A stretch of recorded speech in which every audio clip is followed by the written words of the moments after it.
I think we are on the road to a regional war.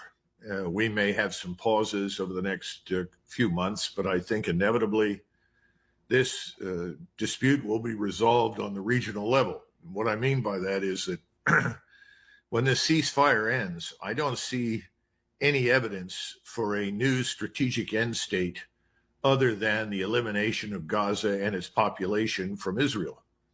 That's where we're headed. And when the ceasefire ends, I think we will see a resumption of the kind of thing that we saw in northern Gaza, in Khan Yunis, and in southern Gaza. When that commences, I think you will see a more defiant alliance of states in the region that will begin to coalesce into something that eventually will result in a regional war directed at Israel.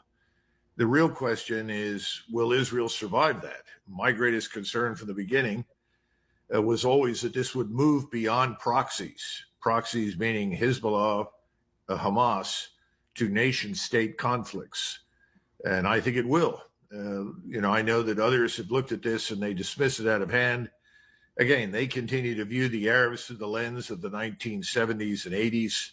They view the Muslim world through what I think is an anachronistic lens. They don't see how profoundly the region has changed and its readiness to fight and, if necessary, destroy Israel.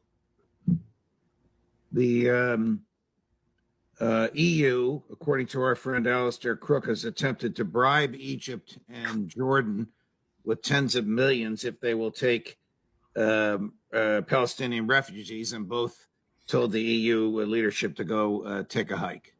What is the EU's game here? Well, the EU doesn't have a game. The EU is another loose coalition that probably isn't going to survive over the next few years. They've got so many internal problems, contradictions. But in the short run, this is the globalist elite. And the globalist elite rules Western Europe and the United States. I don't think they're going to be with us too much longer. I think they're all going to be removed and replaced. We're not going to see a dramatic change overnight, but it's coming. And I think this is a last gasp effort to try and do what they've done successfully in the past, which is to bribe people in the region to cease and desist from attacking Israel, to abandon their co-religionists, brothers, whatever you want to call them, other Muslims in the region. I think those days are over. And I think that General Sisi knows that if he were to take the bribe and try to find some place to stash the unwanted Palestinian Arabs, he would not last long in Cairo. He would be removed. And I think all of the elites in the Arab states know that. They no longer have the option of either sitting it out or walking away from destruction of their Muslim brothers in Palestine. They've got to stick it out. And then, of course, you have Iran and Turkey. And the Iranians desperately want to avoid a war. But they know that if they want to be leaders in the Muslim world, they can't. The one man who understands this with greater clarity than anybody else is Erdogan. And he's set up a wonderful test for us and for the Israelis, and that's called the flotilla of humanitarian aid that I guess is now scheduled at some point this week to sail, I think Wednesday. And when will that arrive? Perhaps Friday? I don't know. But when it does, we're going to find out where things are really headed, because the Israelis have sworn not to admit that. And that's going to be a tough issue for us.